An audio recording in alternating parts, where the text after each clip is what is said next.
Office থেকে বাড়ি ফিরে কলিং বেল বাজাতেই অনামিকা এসে গেট খুলে দিল, কিন্তু গেটের সামনে থেকে ও সরল না। আমি একটু অবাক হয়ে বললাম, কি হলো, তুমি এভাবে গেট ঘিরে দাঁড়িয়ে আছো যে? আমাকে ভেতরে যেতে দেবে না? আমার এই কথা শুনে ও একটু আবদারের সাথে বলল, আমার চকলেট কই? চকলেট দাও, না হলে বাড়িতে ঢুকতে দেব না। ও, আপনাদেরকে তো বলাই হয়নি। আমি অফিস থেকে বাড়ি ফেরার পথে চকলেট না নিয়ে বাড়ি ফিরলে আমার বাড়িতে ঢোকা অসম্ভব হয়ে যায়, আর এটা আমার প্রত্যেক দিনের রুটিন। তাই আমি ওকে বললাম, আরে চকলেট এনেছি তো, আগে বাড়ির ভেতরে তো ঢুকতে দাও, তারপরে তোমার চকলেট। এরপর আমি আর কিছু বলতে পারলাম না। ওর হাত দিয়ে আমার মুখটা চেপে ধরে ও বলল, না, আগে আমার চকলেট, তারপর তোমার বাড়িতে প্রবেশ করা। আর কোনো উপায় না পেয়ে পকেট থেকে চকলেট বের করে ওর হাতে দিয়ে দিলাম। আপনারা এখন নিশ্চয়ই ভাবছেন, কে এই অনামিকা, যার জন্য আমি প্রত্যেক দিন অফিস থেকে বাড়ি ফেরার পথে চকলেট নিয়ে বাড়িতে ফিরি, আর চকলেট নিয়ে বাড়িতে না ফিরলে আমার বাড়িতে প্রবেশ করা অসম্ভব হয়ে যায়। সে আর কেউ না, আমার একমাত্র আদরের বউ। এখন আবার আপনারা নিশ্চয়ই ভাবছেন, একমাত্র আদরের বউ মানে? মানুষ তো একটাই বিয়ে করে। আসলে ব্যাপারটা সেরকম না। আমার ছোটবেলা থেকে স্বপ্ন ছিল আমি 4টে বিয়ে করব। এই 4টে বিয়ে করবে মানে? দাঁড়াও, দেখাচ্ছি মজা। এই বলে ও আমার কান টেনে ধরে বলল, বলো বলো, তুমি কটা বিয়ে করবে? কি হলো, কথা বলছো না কেন? আহ, লাগছে তো, ছাড়ো না প্লিজ, আমি জাস্ট মজা করছিলাম। তাহলে তুমি কেন বললে তুমি 4টে বিয়ে করবে? আরে আমি তো জাস্ট আমার শ্রোতা বন্ধুদের সঙ্গে মজা করছিলাম। তাহলে তুমি তোমার শ্রোতা বন্ধুদেরকে বলে দাও তুমি আমাকে ছাড়া আর কাউকে বিয়ে করবে না। হ্যাঁ আমার শ্রোতা বন্ধুরা, আমি আমার এই পাগলি বউটাকে ছাড়া আর কাউকে বিয়ে করব না। প্রয়োজনে আমি একে প্রত্যেক দিন বিয়ে করব। দা ভাই বৌদিমণি, নিচে চলো। কখন থেকে মা তোমাদের জন্য ডাইনিং টেবিলে ওয়েট করছে। ঠিক আছে, তুই যা, আমরা আসছি। তাড়াতাড়ি আসবে কিন্তু, মা কিন্তু খুব রেগে যাবে। ও, আপনাদেরকে তো এর পরিচয়টাই এখনো দেওয়া হয়নি। এ হলো আমার একমাত্র আদরের ছোট বোন রিমি। নাম ওর রিমি হলেও ওকে আমি আদর করে কলামুড়ির রানী বলে ডাকি। কি ভাবছেন, পৃথিবীতে এত নাম থাকতে আমি কেন ওকে এই আজব নামে ডাকি? শুনুন তাহলে, এর পেছনেও একটা কারণ আছে। কারণটা হলো, ও প্রত্যেক দিন সকালে ঘুম থেকে উঠে কলা মুড়ি দিয়ে ব্রেকফাস্ট করে। দেখেছেন, আপনাদের সাথে বকবক করতে করতে ঘড়ির কাঁটা কত দূর এগিয়ে গিয়েছে, আর মা বাবা তো আমাদের জন্য সেই কখন থেকে ডাইনিং টেবিলে ওয়েট করছে। আর একটু দেরি হলে বোধহয় মা ঝাড়ু নিয়ে ছুটে আসবে। খাওয়া শেষ করে নিজের রুমে এসে দেখি অনামিকা আয়নার সামনে দাঁড়িয়ে সাজুগুজু আরম্ভ করে দিয়েছে। ওর এইরকম কাণ্ড দেখে আমি একটু অবাক হয়ে বললাম, আরে অনু, এত রাতে তুমি কোথায় যাবে? এত সাজগুজ করছো? না না, কোথায় আর যাবো? তুমি কি ভুলে গিয়েছো আজকে আমাদের বিয়ের 1 বছর পূরণ হলো? ও তাই তো, দেখেছো, আমি একেবারে ভুলেই গিয়েছিলাম। আচ্ছা, সেই কথাগুলো তোমার এখন মনে পড়ে অনু? কোন কথাগুলো? আরে সেই যে সার্থকের বিয়েতে গিয়ে তোমার সাথে আমার প্রথম দেখা হয়েছিল। ও, আপনারা তো এইসব কিছুই জানেন না। চলুন আপনাদেরকে ঘটনাটা একদম প্রথম থেকে খুলে বলি। সময়টা ছিল আজ থেকে প্রায় 2 বছর আগে। আমার এক বন্ধু সার্থকের বিয়ে বাড়িতে গিয়ে ওর সাথে আমার প্রথম দেখা হয়। এই অনামিকা, কই রে? তাড়াতাড়ি আয়, বর চলে এসেছে। কি খবর শালিরা, কেমন আছো? আরে, বিয়ে করতে এসেছেন আর মুখে একটু রুমাল দিয়ে আসবেন না? আপনাদের তো লজ্জা শরম বলে কিছুই নেই। লজ্জা? আরে ওটা তো মেয়েদের বিষয়। আমাদের কি দেখতে খারাপ নাকি যে মুখে রুমাল দিয়ে আসতে হবে? এই চপ, একটু বেশি বকিস তুই। আরে শরম দিয়ে কি গরম ভাত জুটবে শালিরা? আর আমরা তো এখানে চুরি করতে আসিনি যে মুখ ঢেকে আসতে হবে। আমরা এখানে বিয়ে করতে এসেছি। আচ্ছা এসব বাদ দাও, গেট ছাড়ো, আমাদেরকে ভেতরে যেতে দাও। এভাবে তো ভেতরে ঢোকা যাবে না জিজু। ভেতরে ঢোকার জন্য তো কিছু দিতে হবে। আরে আমি জানি তো তোমাদের টাকার প্রতি একটু বেশি লোভ আছে। তা কত টাকা দিতে হবে? 50,000 টাকা। 50,000 টাকা? 50,000 টাকা? আরে এতগুলো টাকা কখনো নিজের চোখে দেখেছেন? 50,000 একবার বানান করুন তো। আরে আপনারা এখানে পড়াশোনা করতে এসেছেন নাকি বউ নিতে এসেছেন? আর জিজু, 50,000 টাকার কথা শুনে আপনি কি হার্ট অ্যাটাক করে ফেললেন নাকি? আরে কি বলছেন এইসব? হার্ট অ্যাটাক করতে যাব কেন? এরকম শালি থাকতে 50,000 কেন? 50 লাখ টাকা দিতে আমাদের কোনো আপত্তি নেই। কি বলিস তোরা? কিন্তু শালিরা কি জানে না এত টাকা নিতে হলে মিষ্টি মুখ করাতে হয়? নাকি মিষ্টি মুখ করানোর কোনো অ্যাবিলিটি নেই? থাকবে না কেন, নিশ্চয়ই আছে। দেখতে পাচ্ছেন না সবকিছু রেডি করা আছে।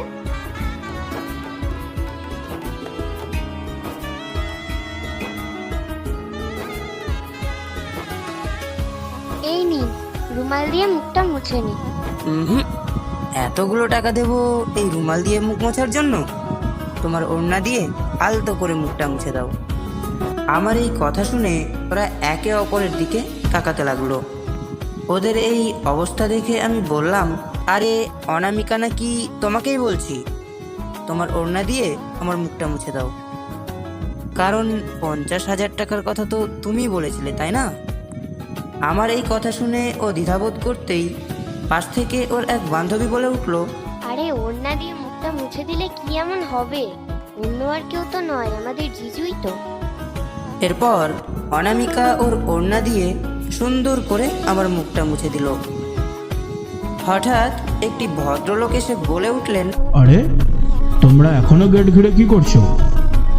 বর তো ভেতরে গিয়ে বসে আছে, যাও যাও তাড়াতাড়ি যাও। মানে তাহলে এটা কে? আরে ও কেন বর হতে যাবে? ও তো বরের বন্ধু। বর তো সেই কখন ভেতরে গিয়ে বসে আছে। যাও যাও তাড়াতাড়ি ভেতরে যাও। অবাক হচ্ছেন তাই না? চলুন এর পেছনের মেন রহস্যটা জেনে আসি। এই ড্রাইভার দাঁড়াও। কি রে ভাই, কোনো প্রবলেম? আরে শোন, একটা ঝামেলা হয়ে গেছে বুঝলি। আরে আবার কি ঝামেলা হলো? আরে আমার তো সেই জোরে টয়লেট পেয়েছে, এখন কি করা যায় বলতো? আরে এগুলো বাড়ি থেকে করে আসবি না? আর এই ড্রেসে আমি তোকে কিভাবে টয়লেটে নিয়ে যাব? আর ওদিকে নিশ্চয়ই তোর শালিরা গেট ঘিরে দাঁড়িয়ে আছে। আর জাস্ট 20 মিনিট ওয়েট কর, তারপরে আমি দেখছি। গেটের কাজটা যতক্ষণ না সম্পূর্ণ হয় এসব কিছু করা যাবে না। প্রকৃতির ডাক কিভাবে বুঝবো বল? আর তুই আমাকে এখনো 20 মিনিটের কথা বলছিস? আর 1 মিনিটও যদি আমি গাড়িতে থাকি না, তাহলে আমার গাড়িতেই হয়ে যাবে। প্লিজ ভাই, তুই একটা কিছু কর। কি যে করি এখন? আইডিয়া। কি আইডিয়া ভাই? শোন, এই টোপরটা তুই মাথায় পর আর বর সেজে তুই গেটের কাছে যা। আরে এসব তুই কি বলছিস? শোন, আমি যে বর এই কথাটা একমাত্র মেয়ের বাবা ছাড়া আর কেউই জানে না। সে ঠিক আছে, কিন্তু আচ্ছা ঠিক আছে, তুই তোর প্রকৃতির ডাকে সাড়া দে, আমি দেখছি কি করা যায়। যা। দেখ, যা করবি সাবধানে করবি কিন্তু।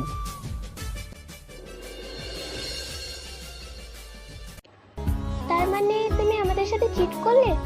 দাঁড়াও, দেখাচ্ছি মজা। এই বলে মেয়েটি 1 গ্লাস শরবত নিয়ে আমার মাথায় ঢেলে দিল। আরে এই মেয়ে, কি করছো তুমি? তোমার কি মাথায় সমস্যা নাকি? যা করেছি বেশ করেছি।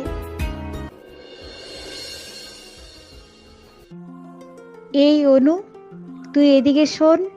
কি হয়েছে মম? তাড়াতাড়ি বলো, ওদিকে অনেক কাজ আছে। তোর ওই সব আলতু ফালতু কাজ রাখতো। তোকে বলেছি না, আজকের দিনে অন্তত ওই সব খারাপ চিন্তা ভাবনা মাথায় আনতে না। তুমি জানো মম, ছেলেটা কত ফালতু। ওদের সাথে ঝগড়া না করে কি করব? ফালতু একটা ছেলে। টাকা দেওয়ার ভয়ে বরকে আগে ভিতরে ঢুকিয়ে দিয়েছে। তুই কি করেছিস? এখন ভগবানই জানে বরের ছোট ভাই কি ভাববে। ও যাই ভাবুক না কেন, আমার তাতে কিচ্ছু যায় আসে না। আচ্ছা, ওসব বাদ দে। আর এই যে শরবত, ধর, তো জিজুকে গিয়ে খাওয়া। আর যতক্ষণ না বিয়ে সম্পূর্ণ হচ্ছে ততক্ষণ তুই ওই ছেলের ধারে কাছেও যাবি না। তোর যে আবার গায়ে পড়ে ঝগড়া করার স্বভাব আছে তা কি আমি জানি না? সেই সময় কি যেন একটা ভাবতে ভাবতে আমি সেখান থেকে যাচ্ছিলাম। হঠাৎই মেয়েটির সঙ্গে আমার একটা ধাক্কা লাগে। সরি, মানে আমি না আপনাকে দেখিনি। এই সরি মানে? কিসের সরি? ইচ্ছে করে ধাক্কা দিয়ে আপনি শরবতগুলো ফেলে দিলেন, তাই না? আরে বললাম তো সরি, মানে আমি আপনাকে দেখিনি। দেখতে পাননি নাকি ইচ্ছে করে ধাক্কা মেরে আপনি সব কিছু ফেলে দিলেন? আপনি যদি আমার বন্ধুর শালী না হতেন তাহলে আপনার কি যে করতাম। কি করবেন? করুন করুন, কি করবেন? আপনাকে না আমি খুন করে ফেলবো। কি রে মা, তুই আবার ওর সাথে ঝগড়া করা শুরু করে দিলি? তো করবো না? দেখতে পাচ্ছ না এই লোকটা কি করেছে? ধাক্কা মেরে একদম সব কিছু উল্টে দিয়েছে। প্লিজ বাবা, তুমি কিছু মনে করো না। আমি ওর হয়ে তোমার কাছে সরি চাইছি। আরে না না, কি বলছেন আন্টি, আমি কিছু মনে করিনি। আপনি বরং এক কাজ করুন, আবারও ঠান্ডা জল দিয়ে শরবত তৈরি করে আপনার মেয়ের মাথায় ঢালুন। ওর মনে হয় মাথায় প্রবলেম আছে। তুমি ঠিকই বলেছো বাবা, ও হুটহাট করে এমনিতে রেগে যায়। আমি বুঝি না মম, আমি তোমার মেয়ে, আর অন্য একটা ছেলে আমাকে অপমান করছে আর তুমি তাকে সাপোর্ট করছো। চল, আজ ঝগড়া করিস না।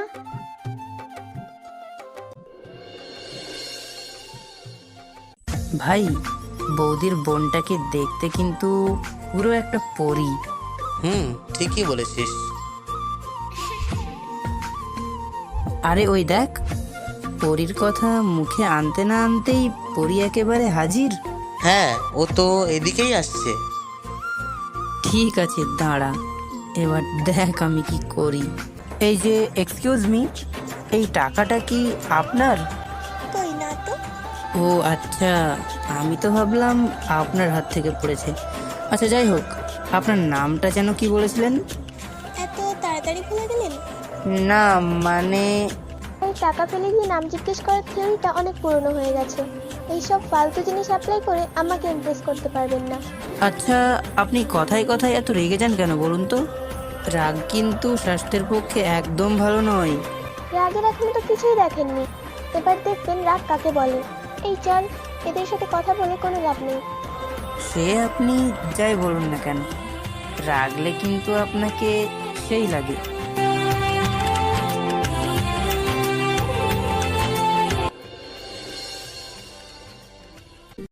ভাই তুই একটু বস, আমি এখনই আসছি। তুই আবার আমাকে একা রেখে কোথায় যাবি? একা কই, চারিদিকে কত মানুষজন আছে। আর তোর শালীদেরকে তো তুই ভালো করেই চিনিস, কখন কি করে বসে। আমি বুঝি না ভাই, তুই ওর সাথে কেন এত লাগিস? সে তুই বুঝবি না, তুই বস, আমি গেলাম।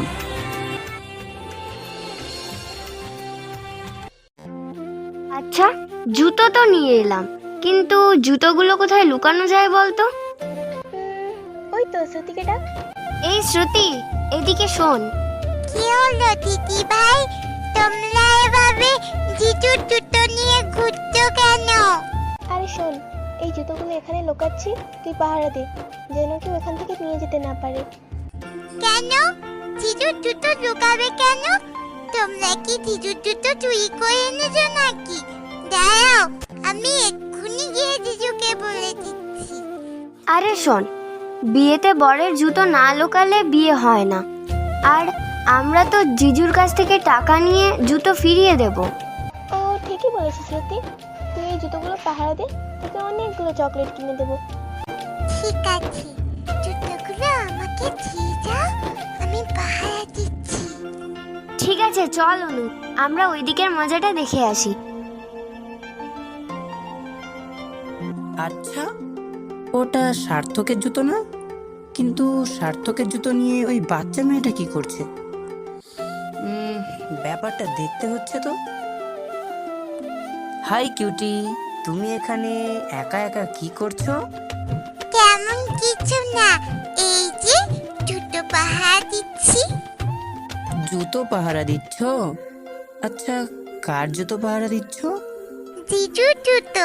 অন্য দিদি ভাই বলেছে জিজুর জুতো না চুরি করলে নাকি বিয়েই হয় না।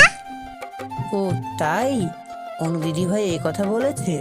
হ্যাঁ, অন্য দিদি ভাই বলেছে আমি যদি জুতোগুলো পাহারা দিই তাহলে আমাকে অনেকগুলো চকলেট কিনে দেবে। আচ্ছা ঠিক আছে, জুতোগুলো আমাকে দাও, আমি পাহারা দিচ্ছি। আর এই নাও 100 টাকা। এই টাকা দিয়ে তুমি অনেকগুলো চকলেট কিনে খাবে, ঠিক আছে?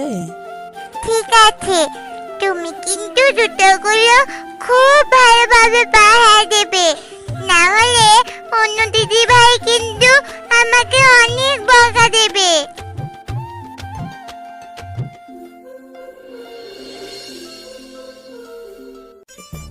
এই জিজু, খাবার সময় হয়ে গেছে, খেতে হবে তো, তাড়াতাড়ি চলো। ঠিক আছে সালিরা, চলো, আমারও এমনিতেই অনেক খিদে পেয়েছে। আচ্ছা, আমি যাব তো ঠিকই, কিন্তু আমার জুতোগুলো কই? কি? জিজুর জুতো হারিয়ে গেছে? এবার জিজু কি পরে খেতে যাবে? ও আচ্ছা, তাহলে আপনারাই জুতোটা লুকিয়েছেন তাই তো? লুকিয়েছি। 5,000 টাকা দিলে এখনই জুতো দিয়ে দেবো। মাত্র 5,000? হ্যাঁ, মাত্র 5,000 টাকা। ঠিক আছে, আপনারা জুতোটা নিয়ে আসুন, আমরা টাকা দিয়ে দিচ্ছি। আরে কি বলিস, এ তো দিনে দুপুরেই ডাকাতি হচ্ছে। আরে ডাকাতির কি আছে, ওরা তো আমাদের আত্মীয় হন, তাই না? আর মাত্র তো 5,000, ও কোনো ব্যাপার না। আপনারা জুতোটা নিয়ে আসুন, আমরা দিয়ে দিচ্ছি। কখনো না, আগে টাকা তারপর জুতো। এমনিতেও আপনারা অনেক ধান্দাবাজ আছেন। আচ্ছা এই নিন টাকা, এবার জুতোটা নিয়ে আসুন তো তাড়াতাড়ি। এরপর ওরা জুতো আনার জন্য শ্রুতির কাছে চলে যায়, কিন্তু সেখানে গিয়ে দেখে শ্রুতি নেই। কি রে, জুতো কই? আর শ্রুতিও তো এখানে নেই। নেই মানে? তাহলে কোথায় গেল জুতোগুলো? নাকি জুতোগুলো আপনারা কোনো চড়াই বাজারে বিক্রি করে দিয়ে এসছেন? দেখুন, আপনি একটাও ফালতু কথা বলবেন না। আমরা জুতো চুরি করিনি, আমরা তো মিথ্যা কথা বলছিলাম। ও, আপনারা মিথ্যে বলছিলেন তাই না? তাহলে এটা কি? দেখুন, শুধু চুরি করলে হয় না, চুরি করাটাও শিখতে হয়। কি রে, জুতো ওর কাছে গেল কিভাবে? ওই যে বললাম না, চুরি করাটা শিখতে হয়। আপনাদেরকে আমরা দেখে নেব।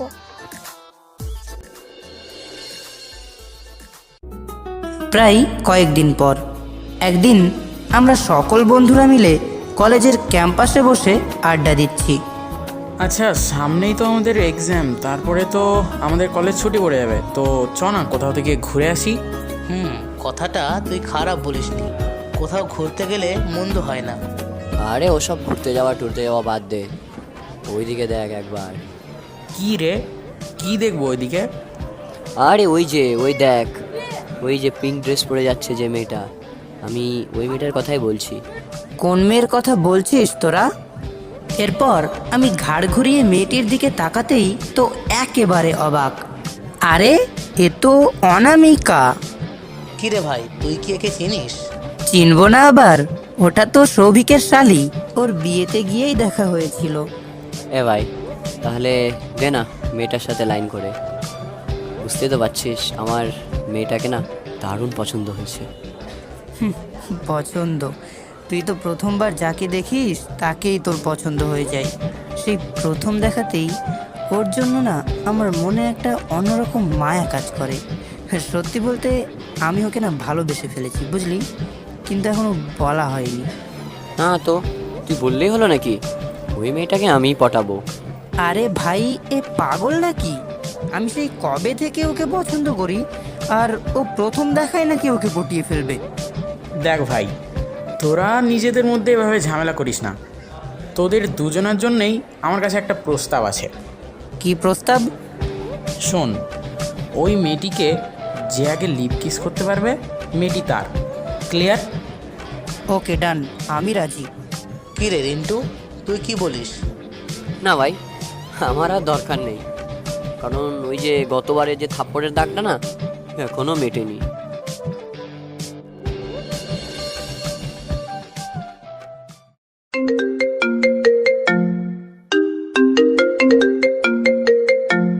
কি রে রাজ, কোথায় তুই? আরে কোথায় আর যাবো, এই তো বাড়িতেই আছি। বল। এখনো ঘুমিয়ে আছিস? তুই আজ কলেজে আসবি না? যাবো তো। কটা বাজে এখন? কটা বাজে মানে 9টা বেজে গেছে। ওঠ তাড়াতাড়ি। কি করিস সারা রাত তুই? আরে এমনি, সেরকম কিছু না, আমি উঠছি, তুই ফোন রাখ। এই রিমি, এদিকে শোন তো। কি রে দা ভাই, কিছু কি বলবি? বলবো বলেই তো ডাকছি, শোন এদিকে।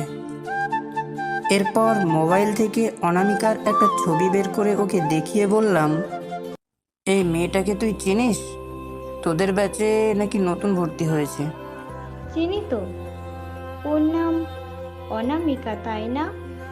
ও চিনিস তাহলে?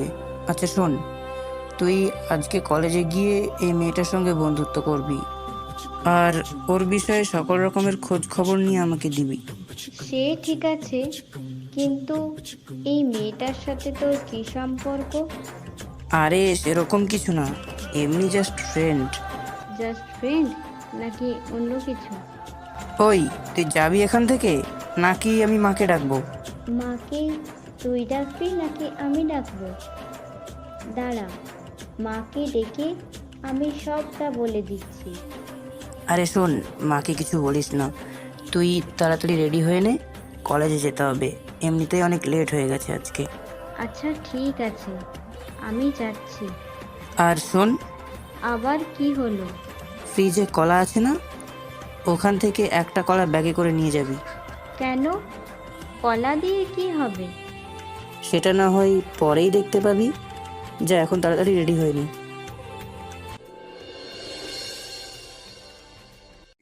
এরপর তাড়াহুড়ো করে রেডি হয়ে কলেজের উদ্দেশ্যে রওনা দিলাম। কলেজে পৌঁছে প্রথমেই আমার চোখ গেল দূরে দাঁড়িয়ে থাকা অনামিকার দিকে। আজকে যেন ওকে আরো বেশি সুন্দর লাগছে, তাই আর দেরি না করে পকেট থেকে ফোন বের করে কল করলাম সৌভিককে। হ্যাঁ রাজ, বল। কিরে কোথায় তোরা? এই তো আমরা সবাই ক্যান্টিনে বসে আছি, তুই তাড়াতাড়ি চলে আয়। আরে ক্যান্টিনে গিয়ে কি করব? তাড়াতাড়ি কলেজের গেটের সামনে চলে আয়। কেন? কলেজের গেটের সামনে কি? আরে কালকের কথাটা কি ভুলে গেলি? কোন কথাটা? আরে অনামিকাকে কিস করার কথাটা এত তাড়াতাড়ি ভুলে গেলি? না রে ভাই, ওটা কি বলা যায়? তুই থাক, আমরা আসছি এক্ষুনি। প্রায় কিছুক্ষণ পর। কি ভাই, কাজ চালু কর। আরে শোন, এভাবে হবে না, একটা আইডিয়া আছে। কি আইডিয়া? এই নে কলা। কি রে, কলা দিয়ে কি করবি? আরে রাখ না হাতে, বলছি। আরে শোন, ওই যে অনামিকা দাঁড়িয়ে আছে, ওকে আমি ডাকবো, আর যখনই ও আমার সামনে আসবে তুই কলাটা খেয়ে কলার খোসা ওর পায়ের সামনে ফেলে দিবি। ঠিক আছে ভাই, বাকিটা আর বলতে হবে না, আমি বুঝে গেছি। আর তুই ওর কাছে যাবি, ওর কাছে গিয়ে আমাকে দেখিয়ে বলবি আমি ওকে ডেকেছি। এরপর সৌভিক অনামিকার কাছে গিয়ে বলল, এই যে ম্যাডাম, তোমাকে একটু যেতে হবে। কোথায় যেতে হবে? ওই যে বাইকের ওপর বসে আছে ছেলেটা, ও তোমাকে ডাকছে। আমাকে? কেন? কেন ডাকছে জানি না, আমাকে বলল তোমাকে ডেকে দিতে। সৌভিকের কথা শুনে মেয়েটি বাইকে বসে থাকা ছেলে অর্থাৎ আমার দিকে আসতে লাগলো, কিন্তু মাটিতে পড়ে থাকা কলার খোসায় পা স্লিপ করে মেয়েটি এসে পড়ল আমার গায়ের উপরে। এর ফলে ওর গোলাপের পাপড়ির মতো দুই ঠোঁট এসে স্পর্শ করলো আমার দুই ঠোঁটের মাঝখানে। ওই দেখো, ওদের জ্যোতিটা কত সুন্দর লাগছে। এই ওদিকে দেখো, ওদেরকে কিন্তু সেই মানিয়েছে, বলো? কি হলো, এবার তো ছাড়ো, সবাই তাকিয়ে আছে তো আমাদের দিকে। এত সহজেই ছেড়ে দেবো? মন তো চাই সারা জীবন তোমাকে এভাবেই ধরে রাখতে। কিছু বললেন? না না, কই না তো, কিছুই বলিনি। আচ্ছা যাই হোক, আমি তাহলে এখন আসি, পরে কথা হবে। চলে যাবেন? আচ্ছা ঠিক আছে, কিন্তু আপনার মোবাইল নাম্বারটা তো দিয়ে যান। আচ্ছা ঠিক আছে, তোমার ফোন বের করো। এরপর আমি পকেট থেকে মোবাইল বের করে ওর হাতে দিলাম। ও মোবাইলের ডায়াল প্যাড ওপেন করে 2 সংখ্যার নাম্বার এন্টার করে আমাকে বলল, এই নিন আপনার মোবাইল। কিন্তু এখানে তো 2টো নাম্বার, বাকিগুলো কই? এখন এই 2টো নাম্বার যত্ন করে রাখুন, নেক্সট টাইম দেখা হলে বাকিগুলো পেয়ে যাবেন।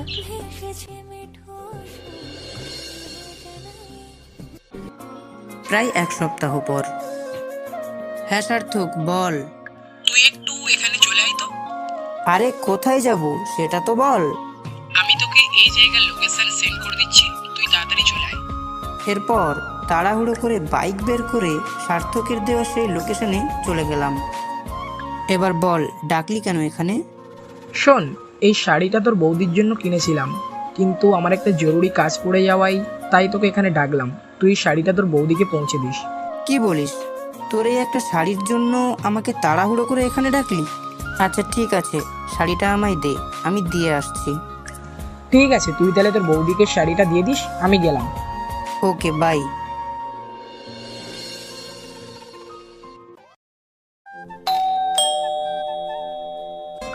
আরে রাজ, কেমন আছো? এই তো বৌদি, কোনো রকমই চলে যাচ্ছে। আচ্ছা তুমি কেমন আছো? ভালো আছি। আচ্ছা, তুমি কি এভাবে বাইরে দাঁড়িয়ে কথা বলবে নাকি? ভেতরে এসো।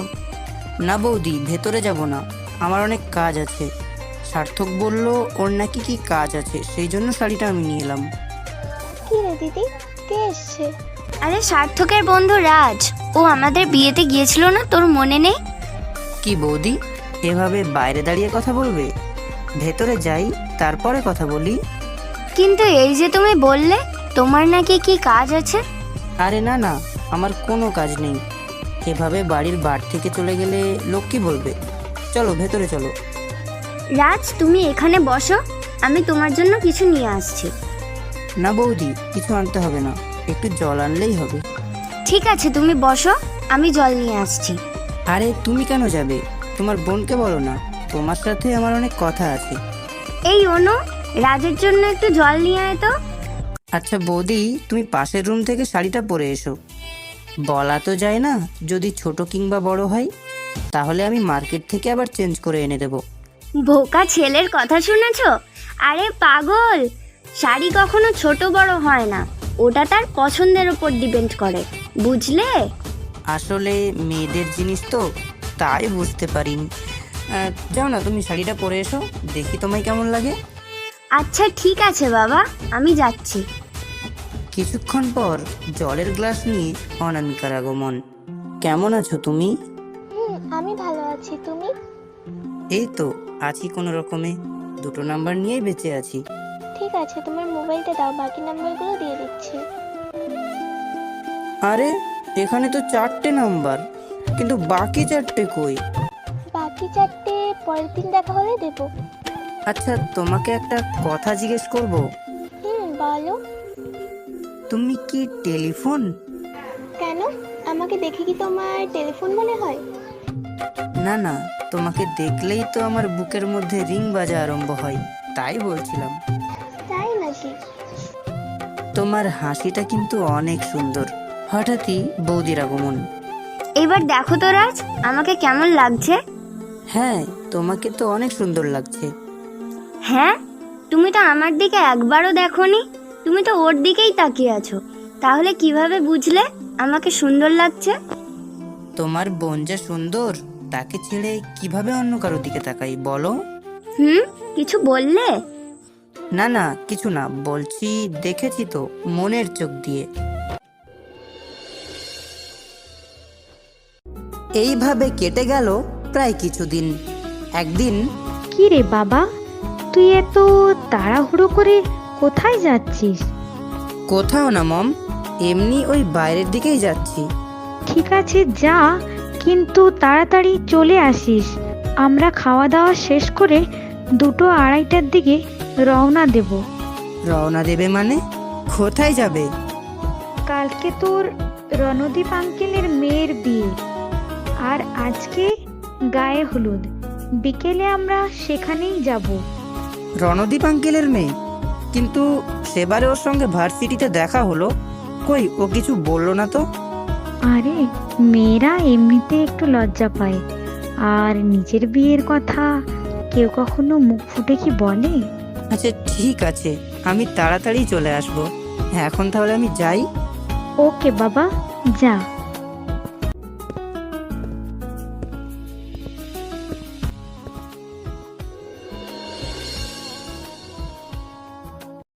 মম, রিমি, কোথায় তোমরা? আমি সেই কখন থেকে রেডি হয়ে বসে আছি, আর তোমরা এখনো কি করছো বাড়ির ভেতরে? এই তো দা ভাই, হয়ে গেছে। সে তো দেখতেই পাচ্ছি, কিন্তু মম কই? মমকে ডাক তাড়াতাড়ি, দেরি হয়ে গেছে। চল বাবা, আমি এসে গেছি। আচ্ছা মম, ড্যাড কখন যাবে? তোর বাবা অফিস ছুটি হলে ডাইরেক্ট ওখান থেকেই চলে যাবে। ঠিক আছে, তোমরা বাইকে ওঠো, এমনিতেই অনেক দেরি হয়ে গেছে।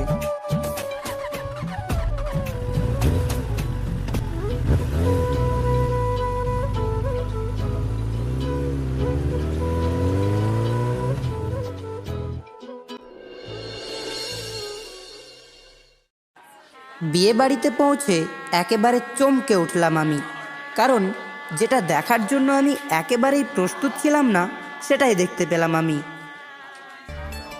কি রে দা ভাই, এভাবে দাঁড়িয়ে পড়লি হঠাৎ করে? ও, এই কারণে তো বিয়ে বাড়িতে এসে তোর ভালোই হলো। বল দা ভাই।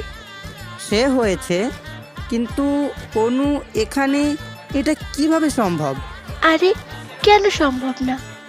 স্নেহা হচ্ছে তানিয়ার ক্লাস ফ্রেন্ড। ও কি ওর ক্লাস ফ্রেন্ডকে ওর বিয়েতে ইনভাইট করতে পারে না? ও, ভার্সিটিতে তাহলে সবাই অনুকে স্নেহা বলে ডাকে? আচ্ছা ছাড় এসব, এখন চল এখান থেকে। কিন্তু এত তাড়াতাড়ি চলে যাবি দা ভাই? তোর মন তো এখনো ভরেনি। দেখ রিমি, একদম ফাজলামো নয়, তুই খুব বেঁকেছিস তাই না? আমি বেঁকেছি? দাঁড়াও, আমি এক্ষুনি মমকে ডেকে বলছি। মম, এ দেখো, দাও।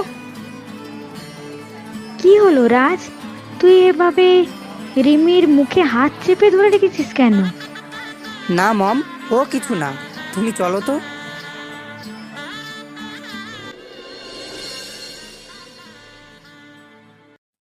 সেই দিন সন্ধেবেলার ঘটনা। আচ্ছা মামনি, তুমি আমাকে চিনতে পেরেছো? না তো, আমি আপনাকে চিনি না। একটু মনে করে দেখো, সেই যে তোমার সাথে আমার একটা বিয়ে বাড়িতে দেখা হয়েছিল। মনে পড়েছে, সেই যে আমি জুতো পাহারা দিচ্ছিলাম, আর তুমি আমায় অনেকগুলো চকলেট কিনে দিয়েছিলে। তারপর অবশ্যই অনুদি ভাই আমায় অনেক বকা দিয়েছিল। কিন্তু কেন বকা দিয়েছিল? কেন আবার? আমি তোমাকে জুতোগুলো দিয়ে দিয়েছিলাম তাই। ও, এই জন্য বকেছিল।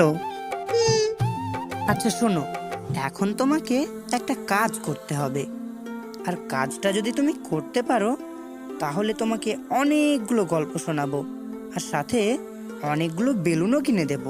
বেলুন কিনে দেবে, আবার গল্পও শোনাবে? শোনাবো। আচ্ছা, কি কাজ করতে হবে বলো? আচ্ছা তার আগে বলো তো, তোমার অনুদি ভাই এখন কোথায়? কোথায় আবার থাকবে? হয়তো নিচে আছে কোথাও। শোনো, তোমার অনুদি ভাইকে গিয়ে বলবে যে আমি তাকে ছাদে ডেকেছি, আর হ্যাঁ, এই কথাটা যেন কেউ না জানতে পারে। চুপি চুপি ডেকে আনবে। ঠিক আছে। এরপর শ্রুতি চলে গেল অনামিকাকে ডাকার জন্য।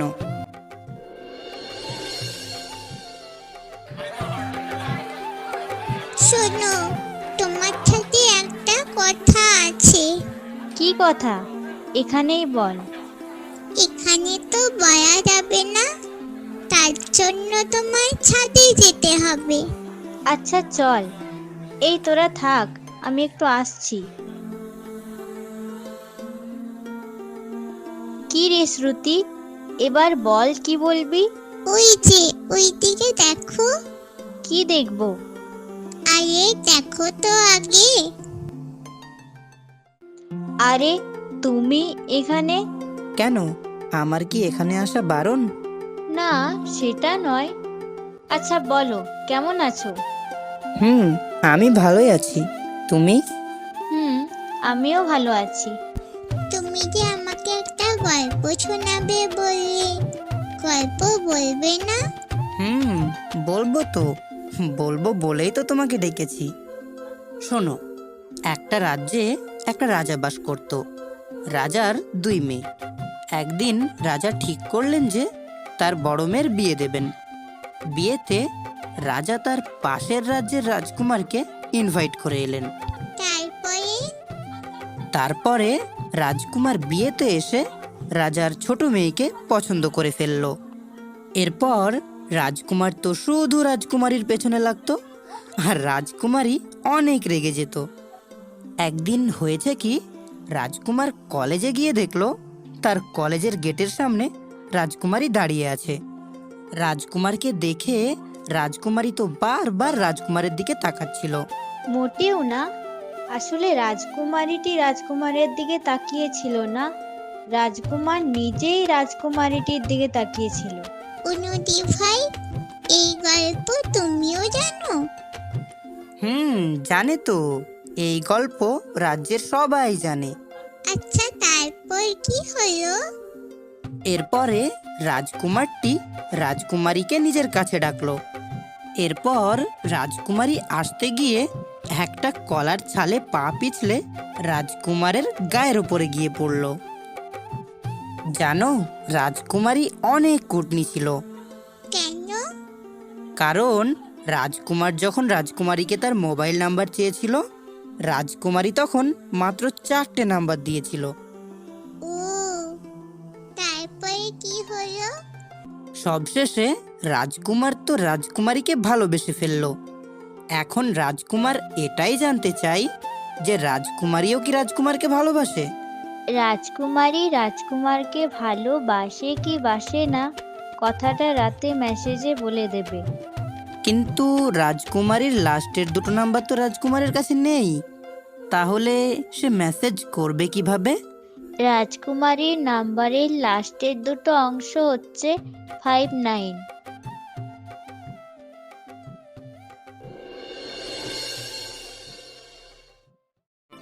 হ্যাঁ রাজ, বলো, তখন কি বলছিলে? বলছিলাম যে রাজকুমার তো রাজকুমারীকে মনে মনে অনেক ভালোবেসে ফেলেছে, কিন্তু রাজকুমারী কি রাজকুমারকে ভালোবাসে? না, রাজকুমারী রাজকুমারকে ভালোবাসে না, তার বয়ফ্রেন্ড আছে। কিন্তু রাজকুমার তো রাজকুমারীর চোখে তার জন্য ভালোবাসা দেখেছে।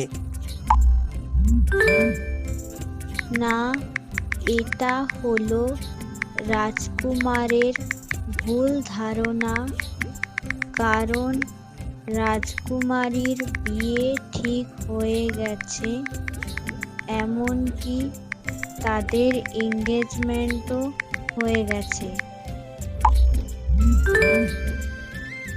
রাজকুমার এই কথা বিশ্বাস করে না। প্রমাণ ছাড়া রাজকুমার কিছু বিশ্বাস করবে না, তার একটা প্রমাণ চাই। বিশ্বাস করা বা না করা এটা তার ব্যক্তিগত ব্যাপার। আমি জানি না যে কোনো প্রমাণ রাজকুমারীকে দিতেই হবে। রাজকুমারী জানতে চায় কি প্রমাণ দিতে হবে। আমি জানি না যে কোনো প্রমাণ রাজকুমারীকে দিতেই হবে। তোমাকে ভিডিও কল দিচ্ছি, এঙ্গেজমেন্টের আংটি দেখাবো। ওকে, করো, রিসিভ করছি।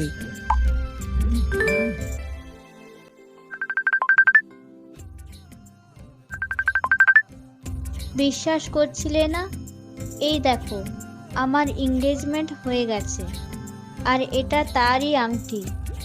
কিন্তু কিন্তু আমার কি হবে অনু? আমি তো জাস্ট এটা ফান মনে করেছিলাম। আমি কি কখনো তোমাকে বলেছি যে আমি তোমাকে ভালোবাসি? না, সেটা বলনি, কিন্তু তোমাকে নিয়ে দেখা আমার সেই স্বপ্নগুলোর কি হবে অনু? আমি কি জানি। দেখো রাজ, তুমি মন খারাপ করো না। তুমি চাইলে আমরা কিন্তু ফ্রেন্ড হয়ে থাকতে পারি। ফ্রেন্ড? চেয়েছিলাম লাইফ পার্টনার বানাতে, আর ও বলছে আমরা আজ থেকে ফ্রেন্ড। কিছু বললে? না না, কিছু না, আমি রাজি। ওকে, আমি রাখছি তাহলে। Okay, good night.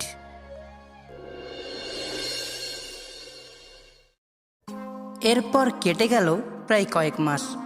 একদিন, এই waiter, sir, can I take your order please? Please 2 burgers and 2 cups coffee. Okay sir, আপনারা একটু ওয়েট করুন, আমি এক্ষুনি নিয়ে আসছি।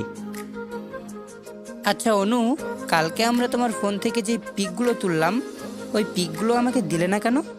দিয়ে দেব, আমার মনে ছিল না তাই দিইনি। না না, তুমি এখনই দাও, না হলে তুমি আবারও ভুলে যাবে। সবগুলো দিয়ে দেব? ওকে, মোবাইলটা আমাকে দাও, আমি বেছে বেছে নিয়ে নিচ্ছি। এরপর ওর হাত থেকে মোবাইলটা নিয়ে হোয়াটসঅ্যাপে যেতেই একটা ডিপি দেখে চমকে উঠলাম আমি। এরপর ওই ডিপিতে ক্লিক করে ছবিটিকে ভালো করে পর্যবেক্ষণ করতে লাগলাম আমি। এই অনু, এই ছেলেটাকে তুমি কিভাবে চেনো? ওর সঙ্গেই তো আমার বিয়ে ঠিক হয়েছে, আর ওকে আমি চিনবো না? কথাটা শুনে আমি একেবারে চমকে উঠলাম। কি বললে? এই ছেলেটার সাথে তোমার বিয়ে ঠিক হয়েছে? হ্যাঁ, না হওয়ার কি আছে? তুমি জানো এই ছেলেটা কতটা জঘন্য একটা ছেলে? কি করেছে ও? কি করেছে? ও একটা রেপিস্ট। কি বলছো তুমি? আচ্ছা শোনো তাহলে। আজ থেকে প্রায় 12-13 দিন আগে আমি কোচিং শেষ করে বাড়ি ফিরছিলাম। তখন প্রায় রাত 8টা, 8:30 বাজে। এমন সময় দূর থেকে একটা চিৎকারের আওয়াজ শুনতে পেলাম। কে আছেন? আমাকে প্লিজ বাঁচান, প্লিজ হেল্প মি, প্লিজ দয়া করে আমায় বাঁচান। এরপরে আমি আওয়াজটিকে ফলো করে সামনের দিকে এগিয়ে গেলাম।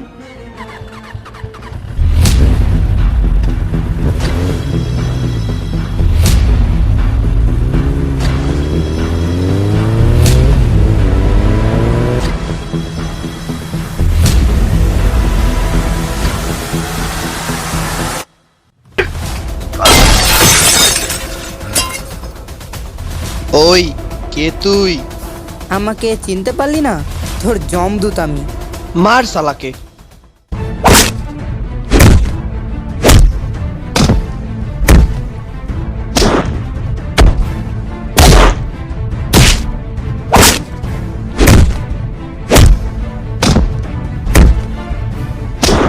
তুই কিন্তু কাজটা ঠিক করলি না, তোকে আমি পরে দেখে নেব।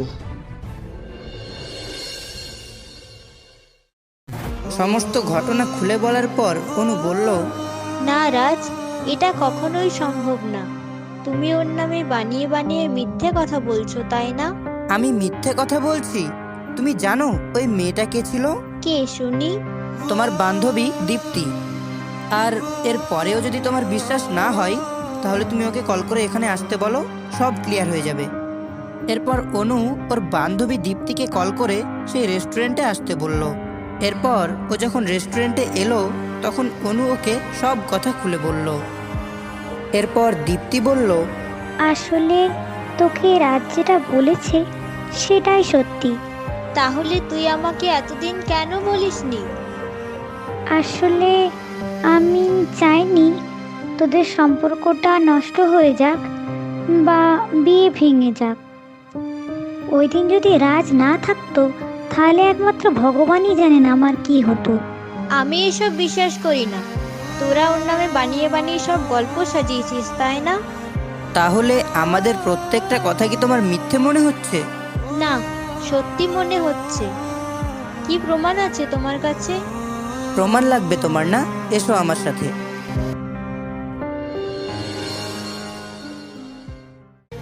এরপর ওকে নিয়ে আমি একটা আবাসিক হোটেলের সামনে উপস্থিত হলাম। এখানে কেন রাজ? Just wait. আচ্ছা, তার আগে তোমার মোবাইলটা দাও তো। এরপর ওর কাছ থেকে ওর মোবাইলটা নিয়ে ওর মোবাইল থেকে ছেলেটির একটি ছবি বের করে সামনে বসে থাকা লোকটিকে দেখিয়ে বললাম, দেখুন তো দাদা, এই লোকটিকে চেনেন কিনা? আরে চিনি মানে? ও তো আমাদের রেগুলার কাস্টমার, ওকে চিনবো না? আচ্ছা দাদা, আজকেও আসবে না? আরে নিশ্চয়ই, ও তো এরকম টাইমেই আসে। আর 2 মিনিট ওয়েট করো, দেখবে এক্ষুনি চলে আসবে। ওকে, চলো আমরা ওই আড়ালে গিয়ে দাঁড়াই। প্রায় 5 মিনিট অপেক্ষা করার পর সেই ছেলে অর্থাৎ রনির আগমন। দাদা, আজকে কোনো ফ্রেশ মাল আসেনি? আরে আছে বই কি, টাকা কিন্তু বেশি লাগবে।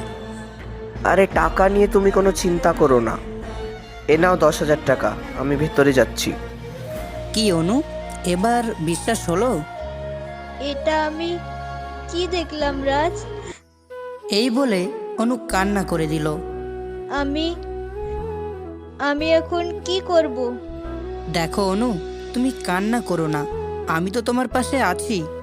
আর ভগবানকে তুমি থ্যাঙ্কস জানাও, কারণ সে আজকে তোমাকে আসল সত্যিটা জানিয়ে দিয়েছেন।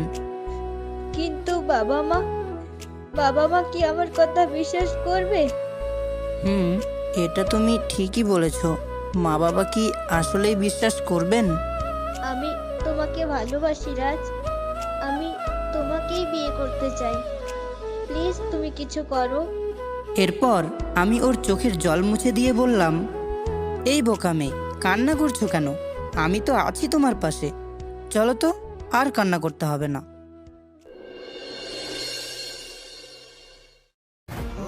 এইভাবে কেটে গেল আরও 3 মাস। আগামী 3 দিন পর অনামিকার বিয়ে। কি করব কিছুই বুঝতে পারছি না, কিন্তু কিছু তো একটা করতেই হবে। এইভাবে আমার অনু অন্য কারো হয়ে যাবে, এটা কিছুতেই মেনে নেওয়া যায় না। এইসব ভাবছিলাম, এমন সময় কল করলো অনামিকা। হ্যাঁ অনু, বলো। রাজ, তুমি কোথায়? কোথায় আর থাকবো, বাড়িতেই আছি, বলো। আচ্ছা, আর তো মাত্র 3 দিন পর আমার বিয়ে। কিছু প্ল্যান করেছো তুমি? কি প্ল্যান করব? তোমার বাবা মা যার সঙ্গে তোমার বিয়ে ঠিক করেছে, তুমি তাকেই বিয়ে করে নাও। মানে কি রাজ, তুমি কি এখন আমার সাথে ইয়ার্কি করছো? আরে ইয়ার্কি করছি, আমাদের প্ল্যান রেডি। এখন তুমি শুধু বিয়ে করার জন্যই প্রস্তুত থাকো। কিন্তু কাকে? কাকে আবার? আমাকে বিয়ে করবে। আচ্ছা ঠিক আছে। ওকে, রাখছি তাহলে, বাই।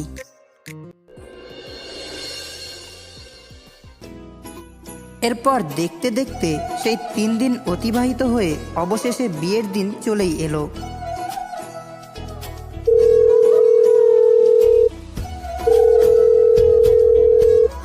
কি ভাই, তোমার কাজ কত দূরে? चाप ना भाई, जब काज महाकाल के हाथ में होता है तो सब कुछ हो जाता है। Mission successful. ওকে ভাই। এরপর দূরে শ্রুতিকে দেখতে পেয়ে ইশারাতে ওকে কাছে ডাকলাম এবং পটাপট একটা চিঠি লিখে ওর হাতে ধরিয়ে দিয়ে বললাম, এই নাও শ্রুতি, এই চিঠিটা তোমার অর্ণব আঙ্কেলকে দিয়ে বলবে একটা আঙ্কেল দিয়েছে। আর হ্যাঁ, ভুলেও কিন্তু আমার নাম বলো না। আচ্ছা ঠিক আছে। অন্যদিকে, আরে এতক্ষণ হয়ে গেল, বর আসলো না, তার মানে কি বর আজকে আসবে না?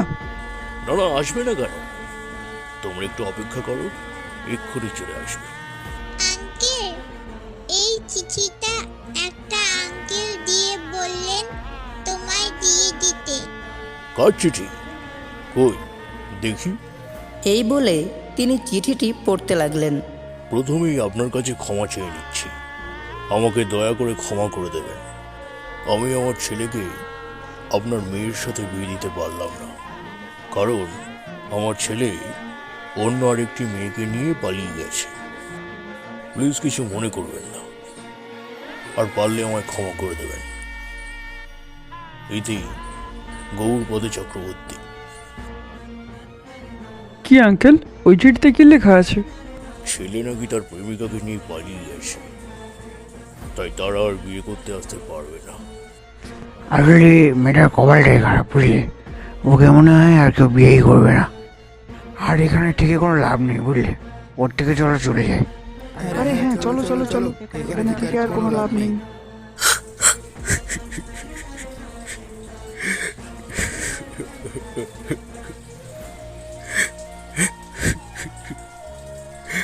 কি হয়েছে বাবা, তুমি এভাবে কান্না করছো কেন? বরের বাবা চিঠি পাঠিয়েছেন, সেখানে লিখেছেন তার ছেলে নাকি অন্য কোন মেয়েকে বিয়ে করে নিয়েছে, তাই তারা আর বিয়ে করতে আসতে পারবে না। কি, এই সভ্য সমাজে এত অসভ্যের মতন কাজ? ঠিক আছে, আপনারা কেউ কোথাও যাবেন না। দাঁড়ান বাবা, আমি দেখছি, আপনি শান্ত হন। অনামিকার বিয়ে আজকেই হবে, আর এই মুহূর্তেই। কিন্তু সেটা কিভাবে বাবা? কেন, আমাদের এখানে কি একটাও ভালো ছেলে নেই অনামিকাকে বিয়ে করার জন্য? এখানে কে আছে বলুন, অনামিকাকে বিয়ে করে বাবার সম্মান রক্ষা করবেন? সার্থকের এই কথা শুনে কেউ কোনো অ্যান্সার করলো না। সার্থক আবারও বলল, কে আছেন বলুন, অনামিকাকে বিয়ে করে বাবার সম্মান রক্ষা করবেন? এবার যখন কেউ কোনো উত্তর দিচ্ছে না, ও আমার কাছে এগিয়ে এসে বলল, রাজ, তুই তো এখনো বিয়ে করিসনি, প্লিজ তুই একমাত্র এই বিপদের সময় আমাদের ভরসা। আরে না না, এসব বিয়েটি আমি করতে পারবো না। আর এত ছেলে থাকতে শেষ পর্যন্ত আমি কেন ভাই? আরে ভাই, এত ঢং করার কি আছে, এবার রাজিটা হয়ে জানা। আরে বুদ্ধু, এত সহজে যদি আমি রাজি হয়ে যাই তাহলে তো সবাই ধরে ফেলবে যে এটা আমাদেরই সাজানো একটা প্ল্যান। আচ্ছা ঠিক আছে, প্লিজ ভাই, তোর কাছে আমি হাত জোড়া করছি, প্লিজ এই বিপদের দিনে অন্তত তুই আমাদেরকে ফিরিয়ে দিস না। আর অনামিকা মেয়ে হিসেবে ভালো, আর দেখতেও তো সুন্দর। কিন্তু কোনো কিন্তু নয় বাবা, তুমিই পারবে আমাদের মান সম্মানকে রক্ষা করতে। প্লিজ তুমি না করো না। আসলে এখন আমি বিয়ে টিয়ে করতে চাই না, কিন্তু যেহেতু ব্যাপারটার পেছনে আঙ্কেলের মান সম্মান জড়িয়ে আছে, সেই কারণে আমি রাজি। এরপর আবারও সেই বিয়ের মণ্ডপে নতুন করে সানাই বেজে উঠল।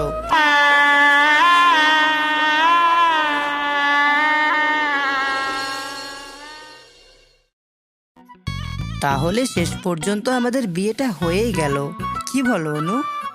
আমার এই কথা শুনে ও একটু লজ্জা পেল। কি হলো অনু, কিছু বলো। এরপর কিছুক্ষণ দুজনেই চুপ করে রইলাম। কি হলো অনু, এভাবে চুপ করে আছো, কি ভাবছো তুমি? আচ্ছা রাজ, রনির মতো তুমিও আমার সাথে কখনো প্রতারণা করবে না তো, বলো? আরে আমি তোমাকে ভালোবাসি অনেক, আমি কি করে করব তোমার সাথে এটা? আচ্ছা এসব বাদ দাও তো, চলো ঘুমোতে যাই। এমনিতেই অনেক শীত পড়েছে, আর ভালো লাগছে না। না না, এত তাড়াতাড়ি ঘুমোতে গেলে তো হবে না। কেন? আরে এখনো তো একটা ফ্ল্যাশব্যাক তুমি শ্রোতা বন্ধুদেরকে দেখাওনি, সেটা আগে দেখিয়ে দাও, তারপর না হয় ঘুমোতে যাব। তাই তো, আপনাদেরকে তো এটাই বলা হয়নি যে আমরা বরপক্ষকে কিভাবে আটকালাম।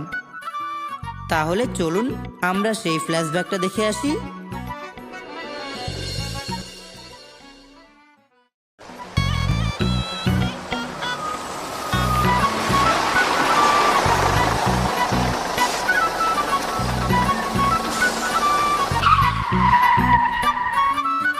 কি হলো ড্রাইভার, গাড়িটা থামালে কেন? স্যার, সামনে তাকিয়ে দেখুন, একদল ছেলে রাস্তা বন্ধ করে দাঁড়িয়ে আছে। আমি তো আর ওদের উপর দিয়ে গাড়িটা চালিয়ে দিতে পারি না। এরপর একে একে ওরা বাসের ওপরে উঠে এলো। নমস্কার নমস্কার, আমরা মহাকাল গ্যাং। আর এই মহাকাল গ্যাংয়ের একটি অপরতম শ্রেষ্ঠ কাজ হলো লোকের বিয়ে ভাঙা। আরে আমি একা না, আমার সাথে আমার দলবল। দেখো বাবা, আজকে একটা শুভ দিন, আর এই শুভ দিনে তোমরা প্লিজ আমাদের ক্ষতি করো না। দেখুন, আপনাদের কোনো ক্ষতি বা অন্য কিছু করার মতো আমাদের ইচ্ছে না। বাংলা ভাষায় ভদ্র জ্ঞান দিই। যেমন এসেছেন ফোনগুলো আস্তে করে দিয়ে গাড়ি ঘুরিয়ে ঠিক সেখানেই চলে যান, না হলে হাত দেখতে পাচ্ছেন তো বন্দুক, মারবো গুলি উড়বে খুলি, কথা বেরোবে না, যা হবে না সব ইতিহাস। কালু ফোনগুলো সবার কাছ থেকে কেড়ে নে। আরে এই নিজেদের ফোনগুলো বের করুন।